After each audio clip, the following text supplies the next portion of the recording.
You are listening to the Brain Software Podcast, episode 210, coming at you from the Hypnotic World Epicenter, Toronto, Canada. I'm Chris Thompson, and today, hypnosis and NLP trainer Mike Mandel and I are going to give you the debrief from Las Vegas and discuss the great guest trainers that we've learned from recently. So stay tuned. Disclaimer. We enjoy what we do for a living. In fact, we're working right now. But don't ever attempt to emulate us.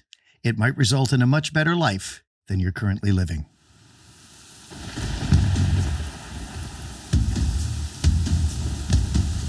And, dear friends, it is to be said that there are those who march to Omaha, not Omaha Beach, but Omaha, Nebraska. And there are those who are content to stay at home and vacuum the dog hair out of their aquarium. But in any case, whether you want to retire now or simply live a little longer in an increasingly bizarre and non-celebratory world, you need to ensure you are financially secure. So, my best advice to you, my dear friends, in light of all that's happening in Dallas and in Vietnam again, is that you liquidate everything from your 401k to your current domicile, and of course any precious metals you may have at your disposal.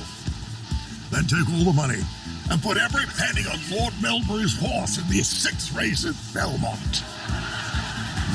Yeah, sure, Screw. I'll get right on it, but whatever happened to that old tranquility we used to know, Pouch? These are days of victory. So welcome to Center Stage, the man who panics if he can't get access to a glass of water at mealtime. The only hypnotist that's even funnier than the Annapolis sit-up and the Keith Richards of hypnosis. Yes! Mike Mandel, everybody. Yes, Chris! I'm back, and as you can hear, my voice is a bit rough. Chris knows I got sick with flu. My wife did too. We didn't test positive for COVID. Our ears have been blocked for weeks. Can't hear a damn thing. Not a damn thing. But we're having a blast. We're still here. I want to give you the fusiform gyrus update. Okay, what is that? It's quick. Fusiform gyrus is the part of the brain that does pattern matching with facial recognition. So we've said for years that when you meet someone, if you like them on sight, your fusiform gyrus has connected them to someone else. If you dislike them on sight, the same thing has happened. And so we use the question right away. If you really like someone, you say, who does this person remind me of? Let your unconscious deliver. You'll be amazed. I had a fusiform gyrus moment in Minden at the home hardware store the other day. Okay, what happened? In line, the guy in front of me was, I wouldn't say dickish, but he's jabbering away a bit. And I'm sort of half listening as much as I could hear, talking to the girl, and he's dragging it on a bit. And I've just got a couple of items I want to get out. And he looks over, and my freaking fusiform gyrus goes off. This guy is weird looking, but something about him just rankled me. And I realized it wasn't anything he said. He was being a nice guy, but something just jarred. And so I asked a question like, was it Gus Grissom? No, I said, who does this guy remind me of, this weird guy? He reminded me of you. I had a feeling He's you were exactly the same as you. I had a feeling you were going to say I'm a comic that. genius. Oh, all right, that's total great. waste of time. Oh, I've been hanging around with you for too many years because I predicted that. Do we have any All right. promotions? Well, yes, we should mention that Turn so I can hear you. We do have the Architecture of Hypnosis coming up at the end of October. In fact, the very first day of our 5-day live Architecture of Hypnosis class. We haven't taught in 3 years. Happens on Halloween, Monday, October 31st. We're all dressing up as hypnotists for the first day. Come to Toronto, hang out with us. We'll make sure there's a link in the show notes for the Architecture of Hypnosis. Come and join class. us. You'll have the time of your life for 1 week hanging with us. Hopefully won't be sold out by the time this goes live. But if it is, we are planning on running another class probably in like May of 2023. That's my guess. Just rough guess. Awesome, buddy. There. All right. Let's move on to, what do we got to do here? What about good? We can do the Vegas wrap up. Oh, we don't have 3 words. No, we don't have 3 words. Fine, we're skipping the 3 words. We're going to skip the 3 words only because I forgot to do them. Yeah. We have a lot of stuff to cover anyway. All right. Where do you want to go? Okay, there's our 3 words. Vegas wrap up. Okay. So what is Vegas is the first word. What does that say to you? Vegas says vagus nerve to me. Vegas, which is a beautiful target. Different martial spelling, arts speaking. Yeah. It is. Right. And because vagus nerve, if you press it, you're going to change the heart rate and so on. In fact, when we do that stirring the soup, we jam the thumb and the 4B down the subclavian nerve. Right in here. We're hitting vagus nerve there. And that's going to lay down a heck of a lot of grief on the problems. person. Yeah. So and it's a bundle, right? a funnel. What are you saying? Bundle. A bundle of nerves. Yeah, There's a bundle hyperglossal, of nerves in this area. glossopharyngeal. It's so vagus nerve is slows like your heart. bundle. We don't want to slow your heart in this. We want to keep it up pace. We want to have fun with it. What about rap? Rap. WRAP. Of course, you can do it phonetically. Rap, something that contains something else. So I'm thinking about hypnosis being a wrapper around other aspects of change. See, that's why they're paying the big bucks. I like that. See? We think of hypnosis as like a layer that is on the outside of stuff that we're doing in trance with people, helping them change. Chris Thompson, which has is why stocks it's in a Saran Wrap. conversation and not just close your eyes and listen to me read these magic words at you. Cheers. Yeah. Fantastic. All What right. about up? Up is about elevate. My word for the year is elevate, which means raise up. Oh, and I think of that Shania Twain song, up, which then makes me think of Shania Twain, which could send this all off the rails pretty quickly if I say too much. So I'm not going to. Censored. Apparently, she sings too. Yeah. Okay, there's our three words. We managed to slot So them there's in. the three words. So we will wrap up speaking Las Vegas, where Shania is performing from time to time. Right. Wrap Shania up with Saran Wrap, her CD. Oh, yes. Download. And we're out of that. We're moving on. We're moving on. Now. Talk about the Wasabi story. Okay, so we have not recorded a podcast since coming back from Las Vegas. HypnoThoughts Live, htlive.net is the website. We'll be there again in 2023. It's an amazing conference. It's so much fun. We had a great experience. We're always just walking around, and of course, we're very approachable. So people come up all the time and say, "I love your podcast," and we were so amazed. We're so amazed at how many people this year came and said that they've been listening to this insane podcast and loving it, which is really awesome. It is amazing to me. We try to put some content in. We try and often fail. And I take the full blame for that, but nothing happens, so I really don't care. The bottom line is, Chris is right. So many people. We went to Ken Guzzo's amazing pool party. Yes. And, it's hot. It's Las Vegas. It's night. There's the pool. Everybody's getting 26 or 27 Celsius. Lays. Everybody, we're wearing Lays. They got Lays. Yeah. And not Lay's potato chips. And a little plastic. But you can't wear just one. Yeah. And it was fantastic. And so many people, Chris and I, we don't do hi, look, we think we're great. No. We hide sort of in a corner and we just let the world come to us. That's funny. And it just worked. We just mingle. Anyway, we met it's some a lot of fun. Great people. Yeah, we met a lot of our students, which is great. But the Wasabi, so we're going to tell the Wasabi story. Okay, tell it. So first of all, want to shout out that it was our first time in Vegas getting to hang out with our teammate, Timothy September, who's a huge part of our team, and we had not met him in person until we got to Vegas, so that was phenomenal. Anyway, he liked Japanese food. We went to the Japanese restaurant. Well, it's Japanese Chinese fusion. Yeah. Oh, whatever. We were there for Asian food, and it was fabulous. And was it the first night or the second night? So we went there twice. It was the first night, one. Chris. So we're there. It's Michael C. Anthony, Timothy September, Mike Mandel, and Chris Thompson. We're having dinner. Fabulous. And Timothy did all the ordering. Wonderful stuff. Except I ordered the wine. We had some red wine, And there was this one roll that had avocado on the outside, and we were all taking our share off of the main plate and then, eating it. Yeah. Well, I saw, of course, a piece of avocado has fallen off of the last one. Roughly the size of a tablespoon. Yeah, I'll just grab that and eat it. Well, as I was putting it in my mouth, that's when I realized it was actually wasabi. It's always at that instant, isn't it? Yes, it was too late to stop. It was one of those, the mechanics are happening and the realization is happening simultaneously. And that hit me instantly right up the sinus. Right into the sinus cavity. Yeah. And it's acetylene that you're reacting to. It frees the lungs. It's actually good for your lungs, good for your sinuses, but it feels like it's going to kill you. Yeah, it was. Anyway, I not so subtly disposed of it in my napkin. And then Timothy goes, "Oh yeah, wasabi's great." Takes an even bigger chunk on purpose. Downs it like it's nothing. And I thought, I want to hang out with this guy. And then I went, no, I already do. I'm going to keep hanging out with him. I remember he wasn't feeling too well the next morning. So not saying there's a connection there. Yeah, we're not saying he has cancer from it. We're certainly not saying that. So there's the wasabi story. Let's talk about bowling. We got to talk. Okay. Our bowling team was phenomenal. We had a great team. We should probably post a picture. Maybe I'll get Ross to, I'll send you a bunch. So it was me, Chris, Michael C. Anthony, Timothy September, and Melissa Tears. And we are back as the Wrecking Crew. And man, did we dominate. There were some great teams. Ken Gutzlow's team were all dressed like freaking Vikings. It was you can't make this stuff up. We didn't dominate on points, mind you, but in every other conceivable way. Every shot was a trick shot. We are the Harlem Globetrotters of bowling in the spirit of Andy Varapapa. If you want to know what that is, go to YouTube and look up Andy Varapapa bowling. Just amazing. And we use this as an example of this is a conference that is fun. They have designed this conference, Stephanie and Scott, who run the event now, they've made sure people feel fun. No one's different. No one's special. The speakers don't wear special speaker badges. There's no special speaker room or anything like that. No, we're all the same. And we all hang out with each other and do this insane bowling. And it was just so much It was just brilliant. And at one point, we use our signature move called the avalanche.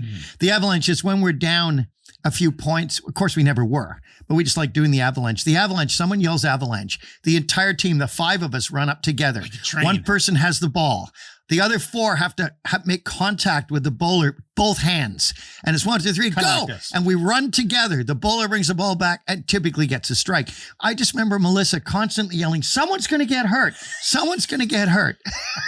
And it got so bizarre. Melissa had a little black purse on a strap. A strap. And I sort of lost my mind. We may have had a bit to drink at that point. I went running forward when she was bowling and threw her purse down the lane and grabbed it by the strap. So I yanked it back at the last minute. She sees with horror that it's her purse. And I said, offer it. Offer it. Like we're offering her purse and the contents to the god of bowling. Offer it. Offer it. She's going, what? What? I said, offer it. She said, this is like The Shining or something. You're scaring me. There was a little bit of laughter. This was very funny. Okay. Let's get on to some Talk about the Rapport Vortex, because this is useful.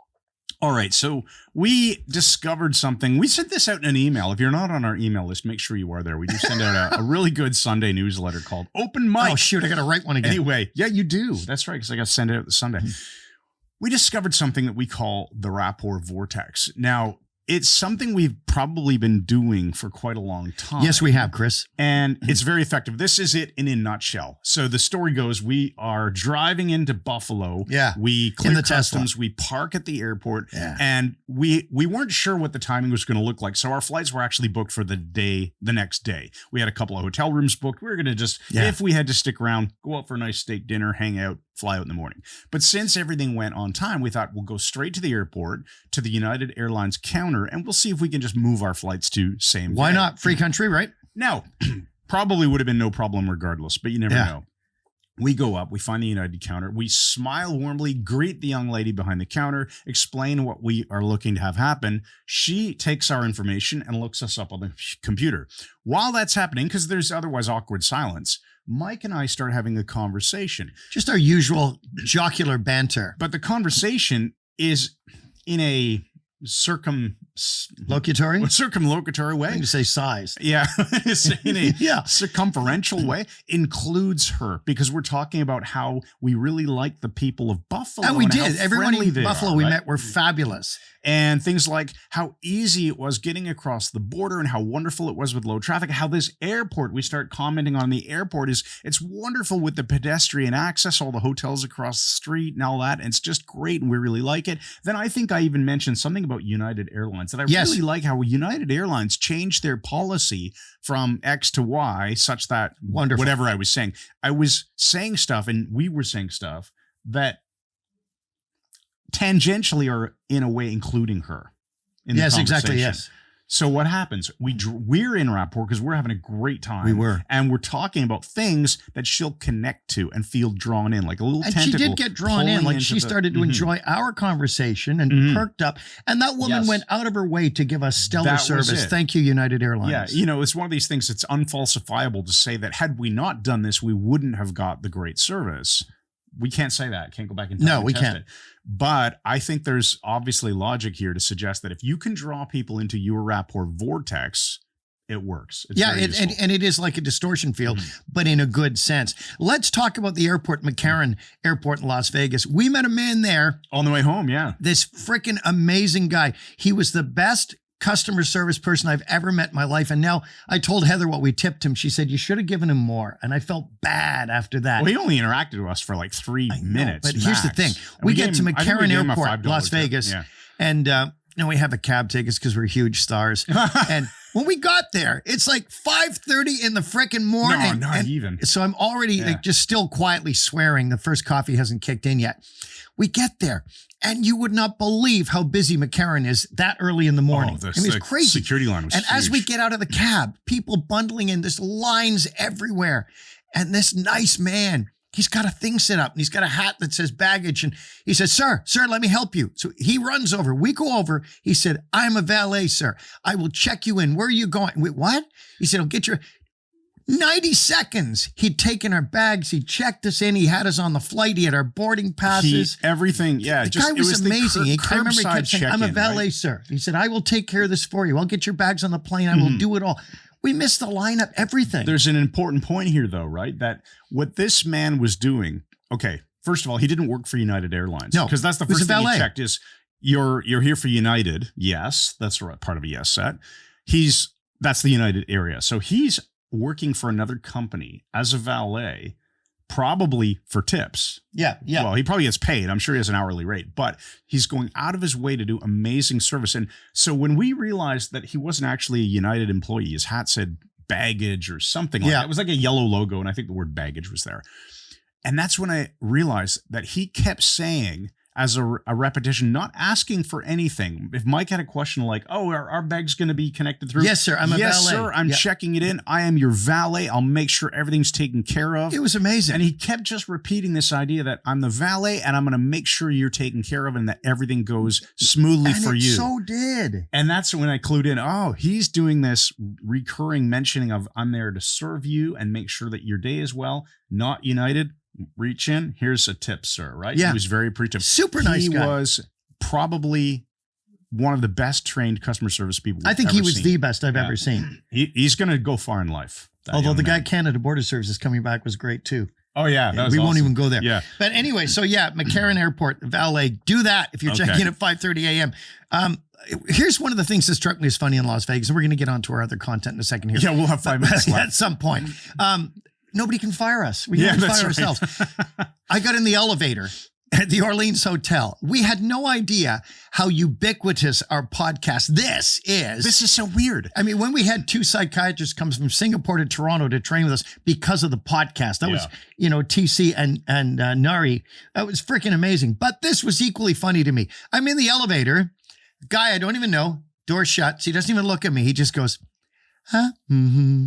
I went, what? And you just burst out laughing because that's from the podcast. The only way you know that is if you listen or watch this insane podcast. All right. So never point out it's insane. Let them draw that conclusion themselves. Of realizing what an impression it has on people.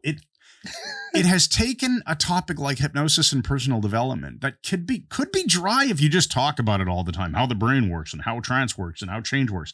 But we make it fun. I think we do a really good job of that. And I'm really happy so many people seem to love the podcast. Freaking amazing, man. With that said, on with the show. And I got an email from this lovely young woman, Hannah, from Israel. Oh, and she and her father were both at the conference. We had our picture taken together. Lovely girl. And I spoke some Hebrew and, we talked our usual conversation around, understanding a bit of Hebrew. Nice woman. And she actually emailed me and said, do you have the picture that was taken? I'm at the cabin. I said, let me send it to her right away. So it's just great. Wonderful people from all over the world. So let's talk about 3 of the world-class guest trainers that we bring to MMHA and what we've learned, some of the key distinctions from these people. Right. To set this up, the Mike Mandel Hypnosis Academy is our flagship online training and certification program. And in order to make it always growing and always expanding and to be very inclusive, as we've said, we love conferences like HypnoThoughts and the people we've met there. So we bring on a lot of world-class trainers every month. We bring on a guest trainer into the Mike Mandel Hypnosis Invitation Academy, only, where they usually teach for about 90 minutes total. We do about a 90-minute event, and they teach on something that they are expert at. And so we're calling attention to 3 recent guest trainers today. Right. And we're going to talk about Anthony Jacquin, who Jack really the Lad. is Jack the Lad. We're going to talk about Scott Sandlin, and Yes. we're going to talk about James Tripp. Beautiful. So let's do it in Three that friends of ours who became friends through hypnosis. And Anthony Jacquin, here's a guy who wrote Reality is Plastic, which was a really solid book. He actually sent me that as a Yes, gift I remember years before I ago, even met him, like 15 odd years ago.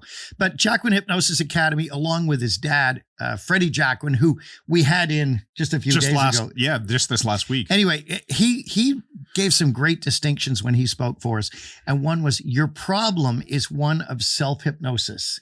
Right. I love that because it resonates with the idea that, hey, you're already hypnotized. Your problem is due to something you did in the past or something that you believe or something that you've habituated. Or something you were told and accepted. Yes. Yeah. And it may have been very early childhood. Who knows when? But a lot of people say, and we're not saying everything here. Keep in mind, this is not Right. a broad statement of, if you have an allergy or if you have some medical condition. We're talking about usually the everyday type of problems here, beliefs, procrastination, bad eating habits, whatever the case may be, that it is essentially self-hypnosis that you've done to yourself And in then the you past. have to be dehypnotized, which in a way is almost like being Yeah. deprogrammed, isn't it? I love the way Freddie, when he brings someone out of trance, he doesn't bring them out of trance. He Yeah. says, let's leave in a good trance.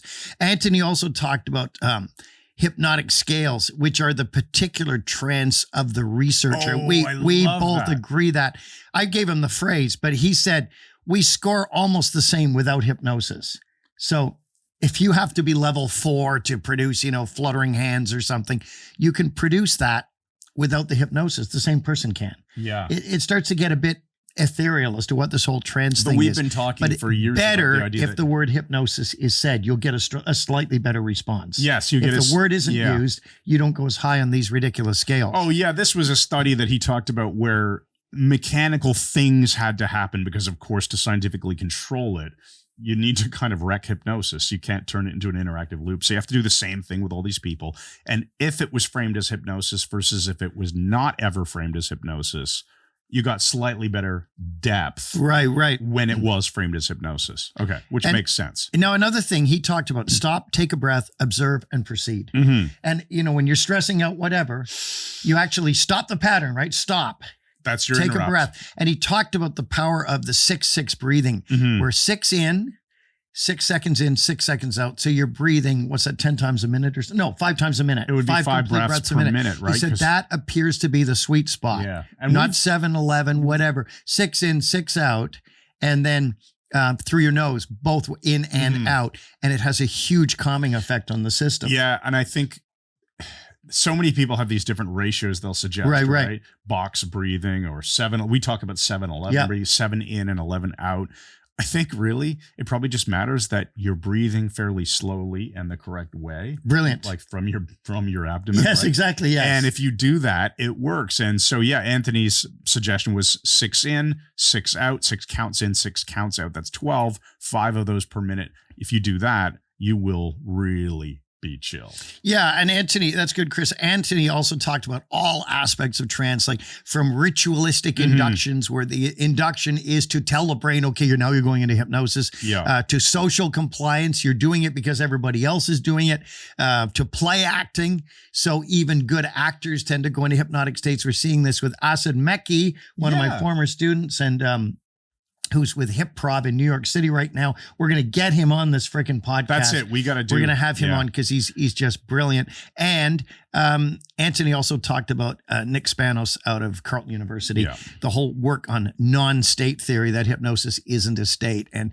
my friend Arthur Perlini did a lot of the work with Spanos on that, even working with polygraphs and having people say that they were in a trance and then checking We in the say it's polygraph that they state, weren't. It's a state and it's a process. Right? And it It's doesn't exist. together. There you go.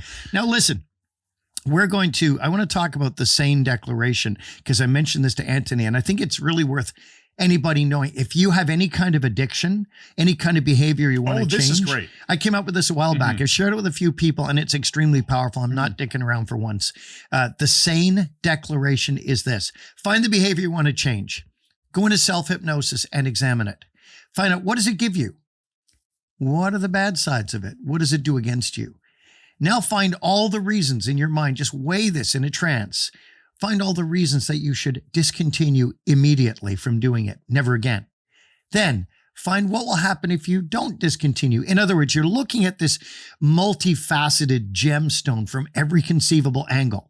Then you say to yourself, is there any reason for me to ever do this again? No. Am I sane with all my resources right now while I'm making this decision, so I'll never have to revisit this?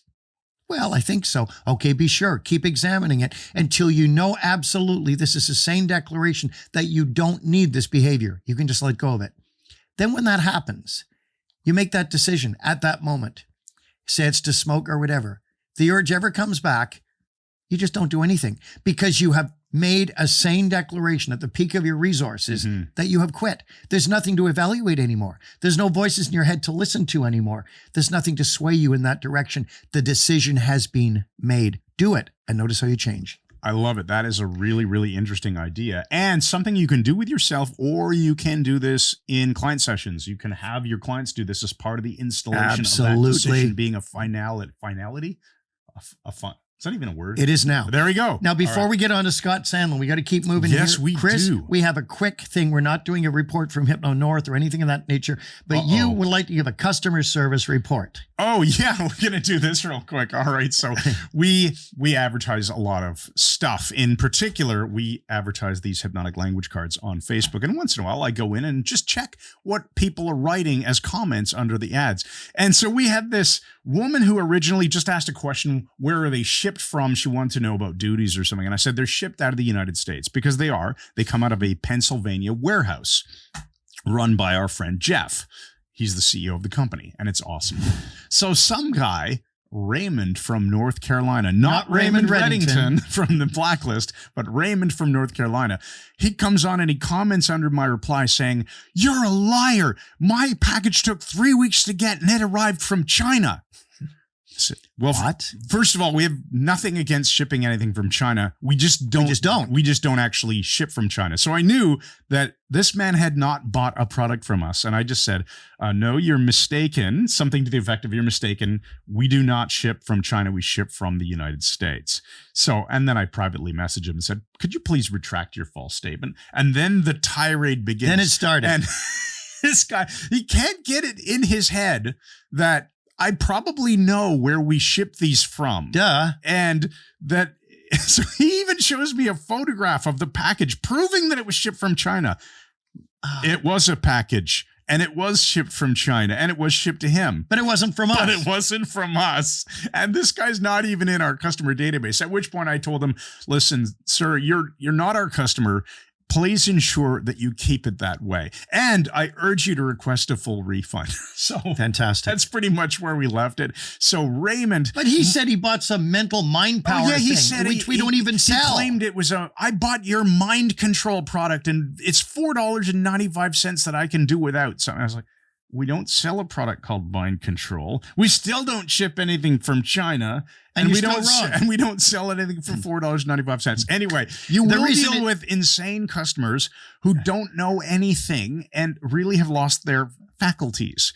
It'd be like me buying a Miele vacuum cleaner online and then calling this guy Raymond and saying, "Where's my vacuum cleaner?" It's like, what? Email Apple, email Elon Musk and say, your vacuum cleaner doesn't work. The reason this is annoying is because honestly, you ask anybody who deals with us, we go out of our way to give exceptional customer service. We make it right if it's wrong. We make sure everybody's happy because everybody benefits. So you still can't fix stupid. You can't fix stupid. So am I free to do this? I would like to present you, Raymond, with the following message. Okay, here we go. Raymond in North Carolina. Here, this is for you. Dick.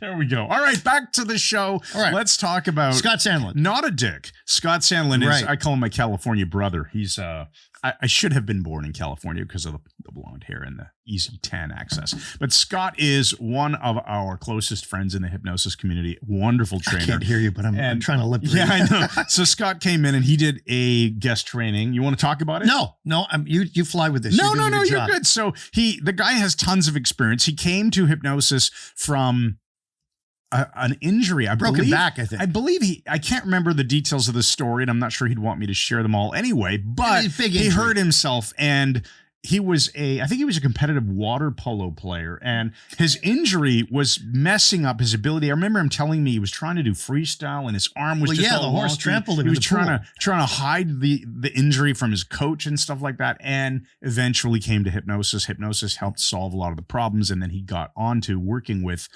hypnosis in dentistry clinics and helping people with dental anxieties, right, things like that. And then he went on to actually work in addiction centers where he would have to show up to a bunch of people probably who are bad, breaking the law types, and talk to them about drug addiction. They have no interest in talking to him. He's got to capture their attention right away, quickly. And he has no information about the people ahead of time, right? Well, There's that's no the thing. intake. And Scott had a lot of experience on stage. He was a comic. He's really able to work an audience, including an audience of one.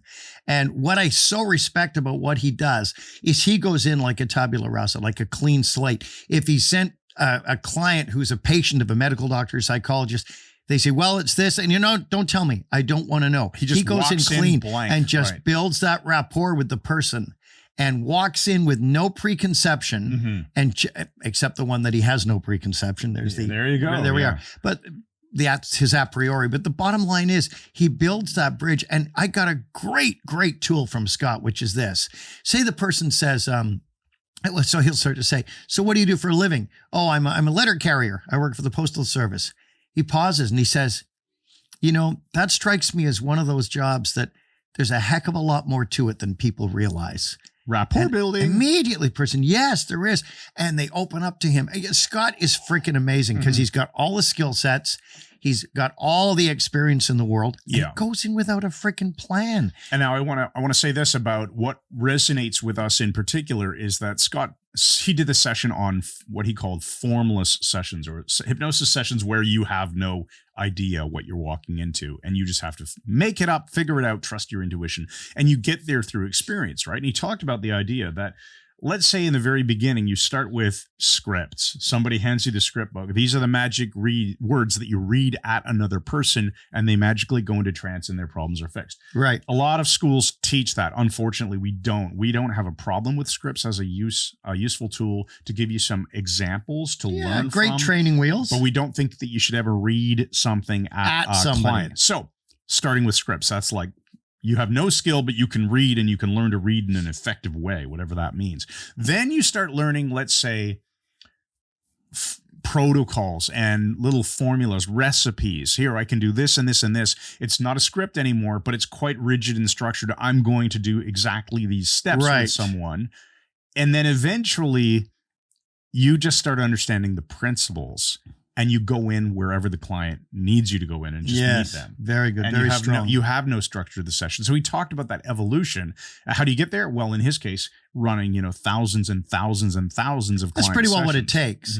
And Scott has such a varied background. He's also the CEO of Cyrano AI. Yes, it's an AI which company. evaluates metrics in online conversations and creates artificial empathy, as they say, which is really clever. It gives you tips after a Zoom meeting. It sends you a report saying the next time you're dealing with this person, here are some things to keep in mind about their personality based on their VA and K use of systems, and gives you some suggestions on, you could ask this kind of person this question. This will resonate with them. It's really quite cool.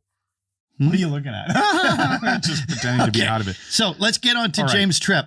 Yeah, so James. Mr. Hypnosis Without Trance. Yeah, and we've got, actually, do I have his book? It's somewhere over there. Yeah. I bought his book on Amazon, Hypnosis Without Trance. Mike, you bought it. It's not Amazon Hypnosis Without Trance. No, it's on Amazon. I bought it on Amazon. Anyway, James Tripp is the guy known as Hypnosis Without Trance. And again, I'll just do a little intro here on this and hand it to you. So what I really love about James is that even though he'll call it Hypnosis Without Trance, what he's doing, in our opinion, is, and we've talked about this with him, so he largely agrees with us, the idea that you don't have to do a formal close your eyes and relax hypnotic induction to form a trance, that kind of trance. What people think a trance is close your eyes and imagine that you're relaxing and all this. That's trance that a lot of people would go, oh yeah, that's how you get someone into hypnosis. But of course, we know through Clark Hull, anything that assumes trance causes trance. So if James, he has a theatrical background, he's very, very skilled with the way he interacts with people and draws them in and pantomiming all this. It's cool what stuff. Melissa called, she said, James does the weirdness of hypnosis. And that's a compliment. It's a compliment. He brings in phenomena He's really, awesome. really early. And yeah, I mean, the guy's got skills up the yin yang that are fantastic. He also eats meat well done, which I so respect him for. But it fits in perfectly with this idea that you don't have to approach hypnosis from this close your eyes, relax your body. Yeah. You never did that in stage hypnosis. Eventually you do as you're getting people through a ritual, but you're starting the hypnosis conversationally, entering a loop with people. Yes. Making interesting yes. things happen before they know anything has happened. So that just resonated with us. What else do you want to talk about? Well, with James? he sees trance. Tripp sees trance. I love this quote. An invitation to a creative engagement. Yes. In other words, this is so Milton Erickson. And I know Brilliant. he did so much work, like the interactive cooperation with the person, which is very much Stephen Gilligan stuff, the cooperation principle in Ericksonian hypnosis, which is an excellent book. You don't own it, but you probably should. Probably why you're stuck at the level you're at. But if you want to get out of that, he sees it as an invitation to creative involvement. Erickson saw trance as a learning state. He saw it as bringing in creative solutions from the unconscious. And Tripp is very much about that. But all the time, he's building this rapport loop with the person, as are all the really good trainers that we work with. Yeah, there's you want to talk about this loop? He had go ahead. The experience, this belief, drawing that he imagination, made many, many years ago, and he says if I was to recreate it now, there would be some small tweaks to it. But largely, I like this model, and this is Tripp's original work. I can't remember what he calls it, but we are calling it the loop, and it starts with experience. So, the Tripp model. so if you have an experience that can lead to a belief, right? Which makes sense. If I experience hitting a home run, I will believe, hey, I'm a pretty good batter. I can hit home runs. When I have a belief, that can stimulate and trigger imagination, because if I believe certain things, it makes sense that I'm going to imagine things that are in line with that belief. Which will then change your physiology. Right, which will then lead to physiology, i.e., so let's use the example of self-hypnosis here for baseball. I experience hitting a real nice hit. I just did one on Monday. It was like the closest to a home run in this particular field I've ever done. So now I believe, I could hit a home run, which is going to cause me to now imagine that I will hit a freaking home run.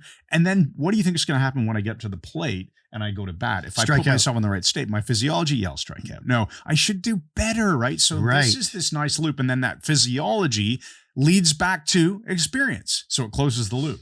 So I really like this model from James. It's brilliant. And he talked about flag testing, Chris. I mean, remember that? Am I getting a green flag? Green from the person, flag, or a red flag? or a red a flag. red flag. Yes. Red we need some flags. green flags here. Yes. Somebody send us some. But yeah, am I getting a green light? Am I getting a green flag from the person? And he brings in a lot of body language and facial expression stuff. Like, we should talk about what he means by red flag and green flag too, because let's say you're asking someone to do something as part of a compliance set.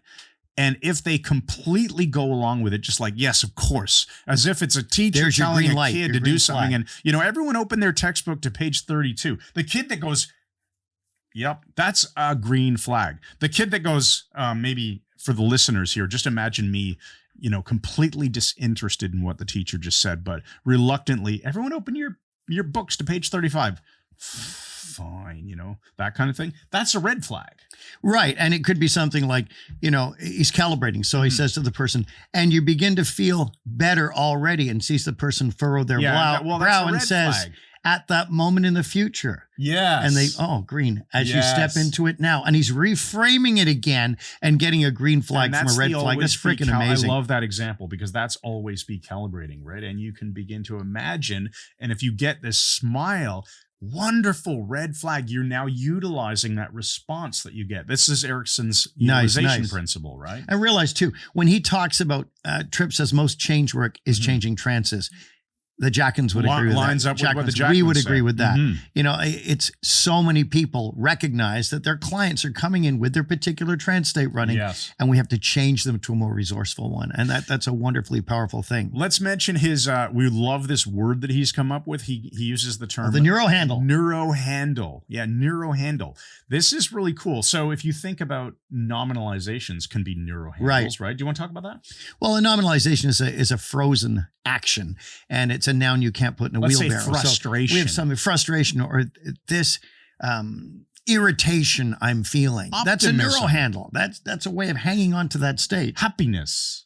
Yeah, These that's a are- good one. So a neuro handle, in a sense, is a word. It could be a nominalization that is anchored to a particular neural pathway that fires in the brain. And it that fits leads to a perfectly certain with that state. experience. Yes. Yeah. So when people say words that seem to mean something to them, they describe their problem always in the same way. He calls that a neuro handle. So if you change the word, you can completely change the response. Right. And that actually, I remember Brilliant, Tony brilliant. Robbins talking about that in Awaken the Giant Within. You think about it. It's the same as if we deal with metaphors like David Grove said. We use metaphors in mindscaping. When we change the metaphor, Mhm. their life experience changes. When we change the neural handle, their life experience changes Yeah. as well. Let's wrap up with these 2 points, Chris, because we're going a bit long here.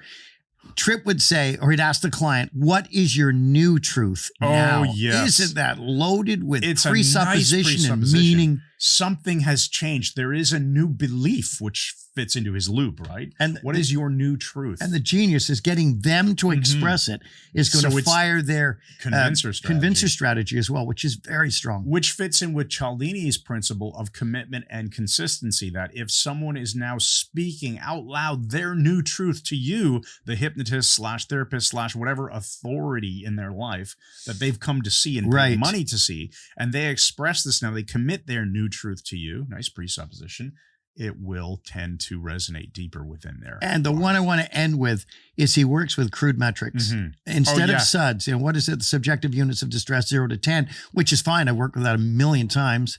Well, he talks with crude metrics. Is it better or worse? Analog or And digital. you give the example of the eye doctor, the optometrist. Was it him or was it Anthony Jacquin who brought up the optometrist example?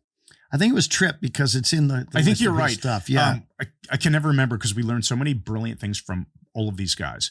So, when you go to an eye doctor and they're trying, when they're fitting you for lens, Yeah. but they're measuring you for what prescription lens you need, they put the thing in front of you and they flip A or B. Which one is better?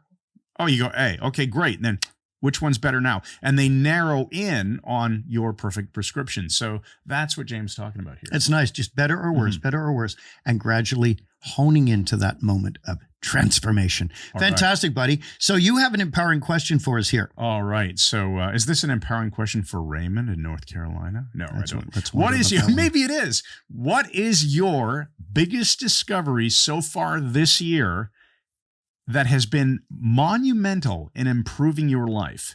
And if you haven't found it yet, where will you look for it now? Nice. Well, I've got a quick MetaFive for you, which is one better than a metaphor. It's Salvador Dali and the Little King. Salvador Dali was one of my favorite artists and still is.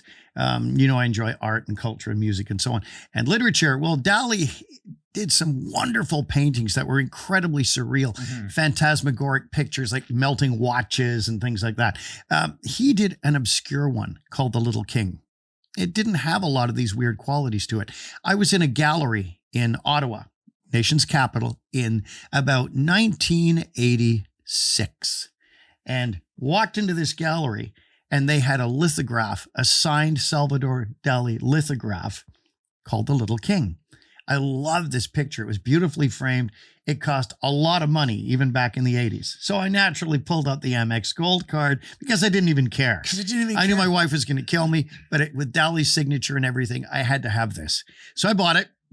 I didn't take it back. I had it shipped to Toronto and had it for many years on my wall, bragged about this. Then I started hearing 10 years later the story of Dali art forgeries. I went, what? So I checked the gallery stamp on the back and the certification, contacted them. They were in Texas. They said, we absolutely stand by these. This is not a forgery. Okay, great. Well, about another 20 years passed and it hit the news again. And one of the places that was known for the forgeries was the gallery in Ottawa where I bought it. So I contacted them and I said, this is not a legitimate Dali print. It's not a legitimate lithograph. The signature is forged, all of it. You've sold me a forged painting. Forgery. Well, maybe we have, but you've had many years of fun with it, so this conversation's over. Oh, That was it. And I thought, okay, we could let our legal team loose on them, but do I really want to go through all this? So it now resides on Paul Moyer's wall. nice. Thanks, everybody, for listening to the Brain Software Podcast. This has been episode 210 with a focus on 3 awesome hypnosis trainers that we learned great stuff from. Hope you enjoyed it. Make sure you check out the website, MikeMandelHypnosis.com. Architecture of Hypnosis is coming up in October in Toronto. 5 days of awesomeness hanging out with us. Make sure that you get on board with going to HypnoThoughts Live in 2023. I'm sure that tickets are already on sale. We get paid nothing to tell you that, but we're going to be there. And we want to hang out with you. So we'll see you in the next episode. We got lots of awesome plans for amazing podcasts and just total fun. And we'll see you in 211. And I'm heading up to the cabin. Thanks again. And good night.